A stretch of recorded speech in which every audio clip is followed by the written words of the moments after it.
بعد وخت یو پلار یو ماشوم ته انعام ورکول غواړي نو یو معمولي بانه ولا جوړوي ورته وایي یاره که دا کار دی وکړو نو بچی دونه پیسې به درکړم ډېر معمولي غوندې کار د پلار دا مقصد وي چې د بچي ته دا شی ورکړم او په عزت یې ولا ورکړم نو ورته یو قدم کېږي یاره که دا فلانکې کار دی وکړه هلته لاړې نو زه یو 50 روپۍ به درکړم نو دې کې د پلار دا مقصد وي چې دا زوی د ما تابعداري کوي که نه کوي او دې زوی ته مقصد دی چې د انعام ولا ورکړم او په اسانه یې ورکړم دغه رنګې د رمضان دا میاشت د رب العالمین د طرف نه یو په موږ له یو انعام الله راکوي او عظیم انعام راکوي چې بندګانو ډېره لویه غټه خوشحالي ډېر لوی احسان ډېر لوی نعمت ډېر ثوابونه ډېر اجرونه د جهنم نه آزادېدل ګناهونه بخل رحمتونه د هر څه درکو یاره دا معمولي غوندې کار وکړې دا دروازې ډېر اسان عبادت دی ګران هم نه دی دا روژه خو نیسي نو مقصد د الله حکمت پکې دا دی چې ګوري چې دا بندګان د ما تابعداري کوي که نه کوي او غټ حکمت د رب العالمین دا دی لوی مقصد چې دا لوی انعام الله موږ راکول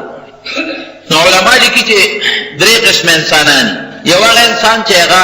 ډېر ګناهګار نیکي یې کم دویم هغه انسان چې د هغه ګناه هم شته او نیکي هم شته منځ کې دی او دریم هغه انسان دی چې د هغه نیکي ډېرې زیاتې دي ګناهونه یې سره معمولي دي واړه ګناهونه هغه واړه ګناهونه چې هغه په نیکو بدلېږي او په نیکو رجل نو وایي چې د رمضان دا لومبی لس شروع شي نو دا رحمت دی هغه د الله بندګان چې ډېر نیکان دي ګناهونه ډېر کم دي که دي خو واړه دي نو په هغې د اول نه د رب العالمین رحمتونه نازلېدل شروع شي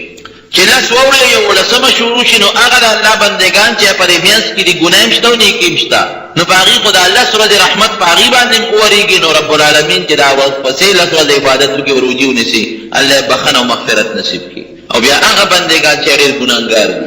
ګناهونه زیات دي نو چې د الله سره د په هغې د رحمت هم وورېږي د مغفرت د بخښنې د الله سره پې تېرې شي نو چې د الله هغې عبادت وکړي او رب العالمین ته نږدې شي او روجې ونیسي نو په دې اخري لسو شپو کې الله پاک د جهنم د اور آزاد کړي رونو دا د رحمت میاشت ده نو پکار دی موږ مسلمان له چې پکې موږ عبادت اوس هغه عبادت پکې خوند کوي چې کوم عبادت نبی علیه السلام ویلی دی چې پیغمبر علیه السلام مبارک درته کوم عبادت ښوولی دی پکار دی چې موږ هغه عبادت وکړو روژه ده د روژې حفاظت دی تېره جمعه مې درته ویلي دي او درېیم تهجد دی د شپې عبادت د شپې پېشمني له پاڅېدل او تهجد کول او تراویح کول دي دا د حضرت عمر فاروق رضی الله عنه د خلفای راشدینو د هغې یو بهتره طریقه را روانه ده خو یو بل عمل دی عموما په رمضان کې د تاسو ته بیانومه چې هغه نبي کریم صلی الله علیه وسلم د خپل مبارک تره دپاره ډېر خوښ کړی دی هغې ته صلات التسبیح وایي د نبي علیه السلام تره دی حضرت عباس رضی الله عنه چې پیغمبر علیه السلام ته ډېر نږدې او ډېره مینه وه ورسره د نبي کریم صلی الله علیه وسلم یو ځل یې ځان سره کېنو یا عباس ای عباس په عمر کې دی لږ مشر نبی علیه السلام ته لږ کشر و حضرت عباس رضی الله عنه ته لږ مشر د یو څو کالو فرق یو ځل د عباس رضی الله عنه چا تپوس وکړو وایي ته مشر یې او که نبي علیه السلام مشر دی نو که دی وایي چې زه مشر یم نو دی کې یو بوډۍ لږه بېادبي غوندې راتله او که وایي چې زه کشر یم نو بیا خو دروغ راتله صحابه خو به له دروغو نه ځان ساتله ګناه ده نو یو ډېره مزېداره خبره یې وکړه وی انا اصن وهو اکبر وی په عمر کې زه زیات یم او په مشرۍ رانه نبي علیه السلام مشر دی عمر زما زیات دی او هغه عصمت او لویي او مشري ګورې په عمر نه ده هغه چې په کم فضل ده نو هغه زما در وارث زیات دی حضرت عباس رضی الله عنه د پیغمبر علیه السلام ترو حضرت حمزه رضی الله عنه ترو حضرت عباس ترو رضی الله عنه خو د اسلام پټو دی پټ مسلمان ښکاره نو ښکاره بیا د مکې مکرمې د فتحې نه لږ غوندې مخکې دی مسلمان شو د ده ډېر برکات دی چې لا کوم وخت کې ماشوم نو دی رک شوی نو عربو کې چې به ماشوم رک شو نو هغه بیا چا تختولی و بیا به یې ځان له غلام نو عمر نه به د هغه پته نه لګېده نو مور ورپسې ډېره زیاته غمجنه وه نو هغې یو نظر منښته کړې وه وایي که زما دا زوی عباس الله پیدا کړ نو زه به په دې بیت الله شریف د ریخمو غلاف اچوم د دې نه مخکې په بیت الله باندې به غلاف اچولی کېده خو د ریخمو د کپړې به نو عام صادرونه و پې خلک اچول او دې منښته د ریخمو د غلاف وکړه د ریخمو غلاف ډېر قیمتي دی نو الله تعالی چې دې کله پیدا کړ نو بیا یې مور پیسې را جمع کړې او د ریخمو ټوکړی یې واخېست او د هغې نه یې غلاف جوړ کړ او په بیت الله شریف یې ښود نو لومبی قدر د عباس رضی الله عنه مور چې په بیت الله د ریخمو غلاف اچولی دا لومبی قدر اوس هم د ریخمو غلاف په بیت الله شریف پروت دي اوس د لکونو یا د کروړونو روپو خبره نه ده څه د کروړونو ډالرو د ریالونو خبره ده چې هغه غلاف اوس دونه پیسو تیاري په مکه مکرمه کې د هغې ځان له یو دغه ده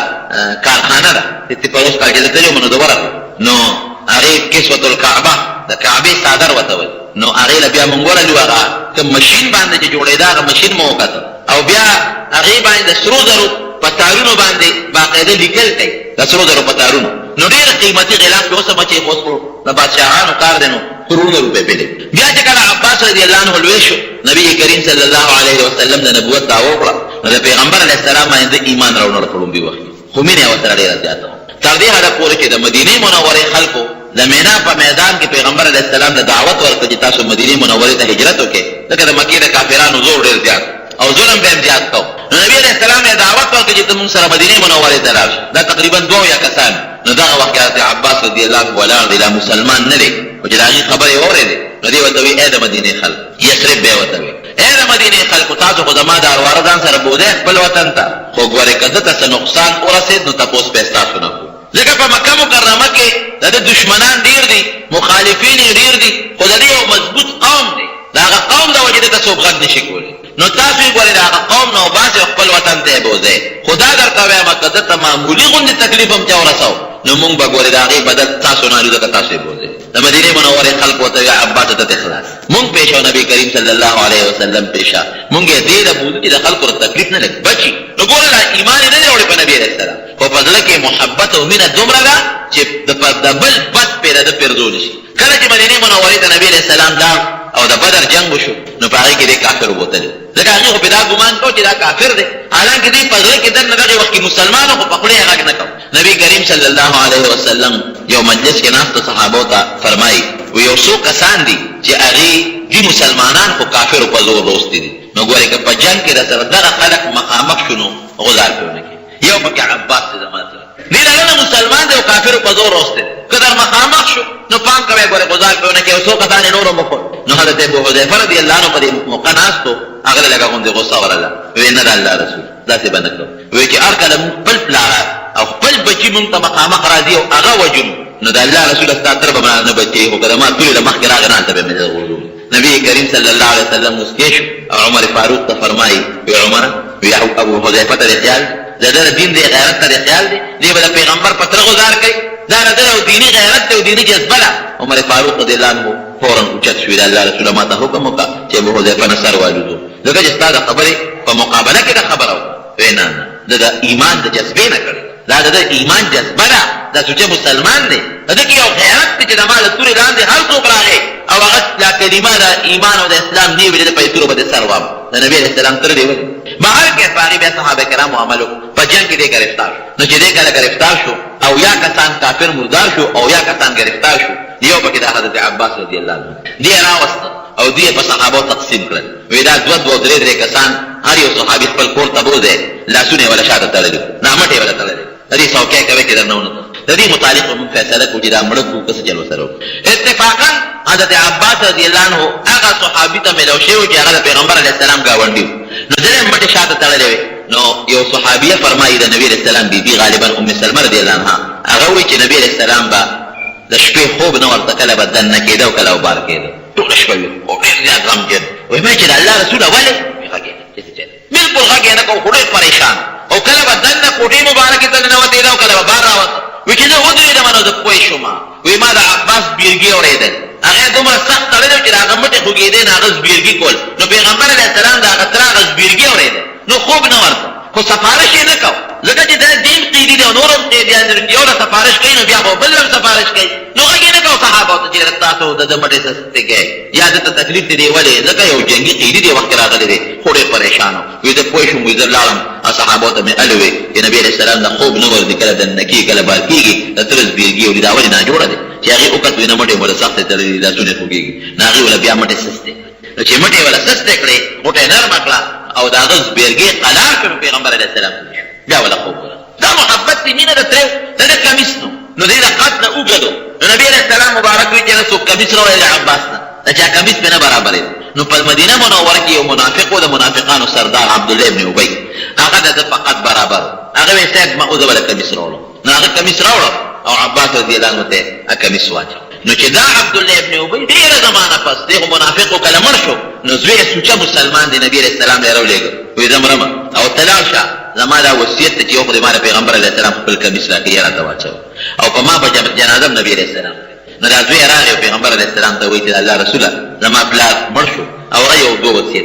یو وصیت یې دا کړی دی چې جنازه وپې ته کړي او دویم وصیت یې دا دی چې ته به خپل کمیس راکړې چې هغه ورته واغوندم. نبي علیه السلام ډېر ښه کمیس یې ورکړ، بس دا ورته واچوه او جنازه تیاره کړې، ما ته وویل په جنازه. نو چې کله نبي علیه السلام کمیس ورکړ نو عمر فاروق رضی الله عنه ورته وایي وایي د الله رسول دغه د منافقانو سردار غټ منافق چې عمر له ستا خلاف کړی دی هغه له کمیس ورکړ، دا دې څه وکړه؟ وایي عمر ته دې خبر چې د عباس ته یو وخت کمیس ورکړ زما تره ته دا مې د هغه د هغه کمیس بدل ولا خلاصو، د عباس د هغه بدر د کمیس بدل مې ولا خلاصو. عمر فاروق رضی الله عنه چې کله جنازه تیاره کړه نبي علیه السلام مبارک ورغی، خو چې څنګه جنازې ته مخکې کېده نو عمر فاروق ورورسېدو دا لمن یې ونیو. نبي علیه السلام وایي صاحب څه کوې؟ وایي جنازه کوم. وایي په دې خبیث ته جنازه زه به فلان کې روز فلان کې روز فلان کې روز ستا په دې سپکې نه دي ویلې، زه در باندې الزامونه او قسم قسم خبرې نه دي کړ، هغه د دې د منافقت هغه ټول نفاق یې ورته شمېره.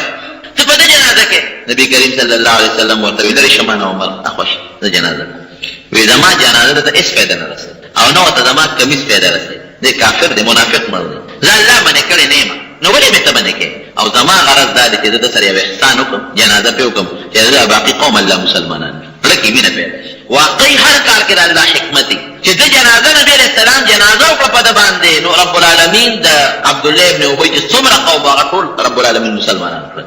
او فورا قرآن حکیم کې الله آیات راوړي لا تصلي على احد منهم مات ابدا ولا تقم على قبره. پام کوه د دې نه پس د منافق جنازه ګورې ونه کړي او د منافق په قبر ګورې دا مانځه لپاره قتل کې ونه کړي. عمر هم خوشحاله شو چې د ما د رأی مطابق په الله قرآن حکیم کې آیت نازل کړ او هغه حکمت چې کوم پکې و هغه هم پکې پوره شو، رب العالمین د هغه قوم مسلمان. خو بهر کې نبي کریم صلی الله علیه وسلم چې دله کوم کمیس ورکړ دی د هغې کمیس په بدل کې ورکړه چې د پیغمبر علیه السلام مبارک تره له کمیس ورکړ نو کمیس والا هغه راولېږي. نو سهار نه بیا نبي علیه السلام دا ټول قیدیان کېن او فیصله په دې باندې وشوه چې موږ به د دوی نه فدیه وایو جرمانه او دوی به پرېږدي او د یو کس نه به دومره دومره جرمانه. نو عباس رضی الله عنه متعلق د مدینې منورې انصار مشران پاڅېد د بنو النجار قبیلې، هغې ویل صاحب عباس زموږ خورایي دی ځکه چې د نبي علیه السلام د نیکه د هاشم ښځه چې وه د نیکه مور د عبدالمطلب صاحب مور چې وه هغه د مدینې منورې وه سلمان وي. نو عباس یو ګناه خورایي کېده یعنې دا خورایي زوی یې کېده نو خورایي زوی ته هم خلک خورایي وایي او نو نو ورته وایي چې د الله رسوله مونږ انصار چې دی نو د عباس ته فدیه معاف کوو، دا نه مونږ فدیه نه او تاسو مهاجر هم ورته معاف کړئ، دا نه مونږ فدیه نه. نبي کریم صلی الله علیه وسلم وفرمایل چې نه چې نور غریبانان د قریشو فدیه ورکوي زما تره به سر کې فدیه ورکوي. انصاف دا دی څنګه هغې ورکوي زما تره به هم ورکوي. سبا څوک دا ونه وایي چې پیغمبر علیه السلام انصاف ونه کړ، د خپل تره نه یې وانغېشته او د نورو نه یې واغېشته، که تاسو ورته معاف کوئ دې ورته نه معاف کوو، فدیه به خامخا ورکوي. عباس رضی الله عنه نبي علیه السلام ته وایي چې د الله رسوله تا ته خو پته ده چې زه مسلمان یم دغه نه او زه کافرو په زور روست یم نو ما نه ولې ته فدیه اخلې؟ وی عباسه د اسلام په ظاهر کې تا کلمه نه ده ویلې او د زړه پته یو الله ته لګي بل چا ته نه لګي. نو که ته مسلمان وې نو ټیک ده ته خو موږ د کافرو په صف کې نه ولې نو چې نور خلک فدیه ورکوي نو ته به هم ورکوې او بیا ورته وایي چې ستا واره د عقیل د علي صاحب ورور وی د هغه فدیه به هم ته ورکوې، خپله به هم ورکوې د هغه به هم ورکوې. وی واره د هغه نه ولې اخلې؟ وی هغه غریب دی او ته مالدار. ندی ورته وی عباس وی تا ته واره پته نه لګي چې زه غریب یم ما سره هم درک نه لګي یو پیسې درک را سره نه لګي نو ته ما نه ولې فدیه؟ وی کاکاجي تا سره پیسې نشته وی نه. وی ته چې جنګ له راتلې نو تا یو بټوه راواغېسته او خپلې ښځې له دې ورکړه ام الفضل دی د ښځې کونې ونو هغه له دې هغې له دې ورکړه او تا ورته ووې چې ام الفضل دا بټوه واله که زه جمدې رالم خو ماله به یې واپس راکړي او که زه جمدې را نه لم او مړ شم نو دا ستا خو به چېرته په کار شي که نو ستا خپلې ښځې له هغه پټه د کوټې په ګوټ کې بټوه ور نه کړه دا شرف کوټه او ته وې زه غریب یم. عباس وی د ما د قسم په الله چې رښتونی پیغمبر قسم په الله چې د دغې بټوې نه یو زه خبر یو زما ښځه خبر دی یو ته الله خبر دی معلومېږي دا چې ته خپل خدای خبر کړو. وی ډبل فدیه به راکړې هله به دې پرېږدم نو نبي علیه السلام ته ډبل د رواره او د ده د دواړو جرمانه واخېسته نو هلې پرېږدم. دا خو د نبي کریم صلی الله علیه وسلم هغه انصاف و د مکې مکرمې د فتح نه لږ غوندې مخکې دی راغلی دی مسلمان خو هغه په اسلام کې چې ده په ظاهر اسلام نه راوړو نو علما لیکي چې دې کې هم ډېر حکمتونه یو حکمت خو پکې دا چې ده به د مکې د خلکو جاسوسي نبي علیه السلام ته کوله د هغې خبرونه به یې ول را رسول او دویم پکې دا چې په مکه مکرمه کې بعضې کمزوري مسلمانانو بچي او ښځې د هغې خیال به یې ساته کافرو خو پې دا ګمان کوو چې دې کافر دی کله چې خیبر فتح شو یو صحابي دی حضرت حجاج رضی الله عنه دې مکې مکرمې ته لاړ نو چې لاړ نو هلته کې د مکې کافرو ونیو هغې د تو شو کله کې ګیر خو دغې وخت کې دا یو پراپېګنډه وه د پیغمبر علیه السلام متعلق چې نبي علیه السلام په خیبر باندې حمله کوي او خیبر باندې حمله کړې وه خیبر فتح شوې نو چې د مکې کافرو دې ګیر کړ دا حجاج رضی الله عنه نو پیغمبر علیه السلام تپوس یې کو نو ده ورته ځان د نبي علیه السلام مخالف وایي تاسو ته پته نه لګي وایي چې نبي علیه السلام شکست ومونده په خیبر کې او بلا ملګري مسلمانان مړه شو او پیغمبر علیه السلام او سره د ملګرو ډېر لوی شکست ومونده او خیبر فتح شو را روان دي په مدینه باندې حمله کوي او بلا مال د صحابه کرامو نه واغېسته او ډېر لوی خلک او غټ غټ صحابه کرام فلان کې دا ټول پکې زخمیان شو او وایي زه راغلی یم دې صحابي دې کافر ورته وایي زما دلته چې کوم مال دی هغه وړمه چې زه پکې تجارت وکړم او څه شی پکې والم د مکې کافر خو ډېر خوشحاله شو په دې چې نبي علیه السلام شکست ومونده ملګري هم شکست ومونده بلا صحابه کرام پکې شهیدان شو څه پکې مړه شو او څه پکې زخمیان شو او بلا مالونه هم ترې لاړل نو دا صحابي پرې خوشحاله کېدله پرې خپل مال ورکړه جزا او ډېر لوی د خوشحالۍ یو غوبل جوړ شو په مکه مکرمه کې او یو بل نه به د کافر مبارکۍ ورکړلې چې هغه دی که نه یهودیانو فتح ومونده مسلمانانو شکست ومونده وایي نبي علیه السلام هم پکې زخمي شوی او ډېر لوی صحابه کرام پکې شهیدان شوي دي او مالونه هم ترې لاړل نو عباس رضي الله عنه ډېر زیات خفه و پورته ننوته ډېر پریشان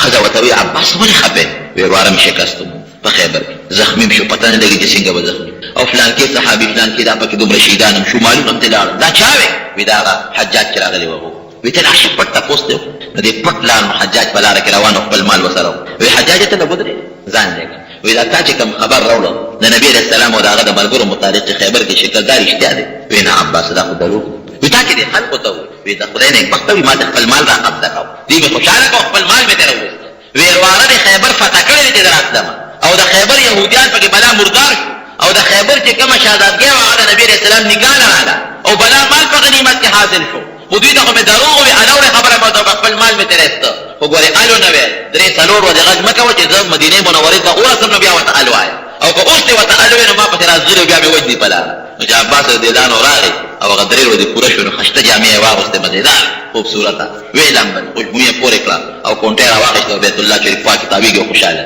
خلکو یې سړی ورسه پورې خفه او نن خوشحاله وایي دا هسې ځان راته خوشحاله ښکاره کوي نور دې هم ښه دړه نه خفه دی نو چا ورته وایي عباسه اوسه پورې څو ورځې کور تېرې کړه نن ده وتې خوشحاله وایي خوشحاله په دې یم یم خو ستاسو ملګري ځکه د خولې نه خو کافر یم خو ستاسو ملګري خو دا چې خوشحاله په دې یم چې ورواره مې الله تعالی ډېره لویه کامیابي او فتحه ورکړې ته څه خبرې ورشه وګوره په خیبر کې شکست نون تېرې وایي خیبر د خلکو نه تپوس وکړه ټول خیبر یې فتح کړی دی او بلا غنیمتونه یې حاصل کړي دي او بلا کافر یې مردار کړي دي وایي تا ته چا وایي عباسه وایي دا راته هغه وایي حجاج راته وایي وایي هغه خو مونږ ته داسې وایي دی د نه مال خپل وړه تاسو نه مال قبضه کوه هغې ده نه یاره وایي د ګوتو نه نو څه وته نو او به دې رسېدې هم نه شو دومره یعنې و په مکه مکرمه کې د زړه نه مسلمانو په خولې به یې غږ نه کو لیکن د نبي علیه السلام متعلق دونه محبت او دونه مینه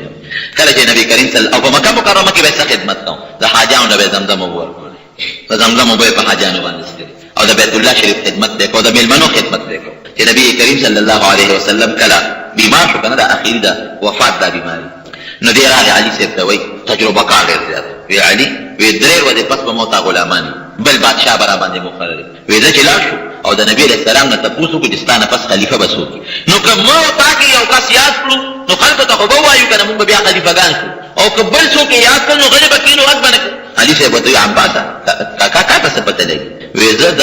عبدالمطلب د اولاد مرګ د دې پوځو نه معلوم وی چې نن ورغلم خپل ورواره ته مې وکتل او د هغه مبارکې پوځې ته مې وکتل نو ما ته پته ده چې درې ورځې پس ولې وفات کېږي ما ته اندازه معلومه حالانکې دغه ورځو کې د نبي علیه السلام مبارک لږې طبیعت هم ښه شوی نو علي صاحب ورته وي عباس ته په قلار کې که اوس ورغلې او مونږ ورته ووایو چې ستا نه پس به څوک خلیفه وي نو که ویې وي چې تاسو به نه یې نو بس ګورې تر قیامته پورې بیا مونږ له څوک خلافت را نه کړي او که تپوس هم ترې ونه کړو څه پته لګي که چېرته چا له راک خو که وایي چې نه نو ګورې بیا به راله هېڅوک مشري نه را کوي خلافت او واقعي چې د څنګه ویلي په مقته درې ورځې پس نبي کریم صلی الله علیه وسلم وفات شو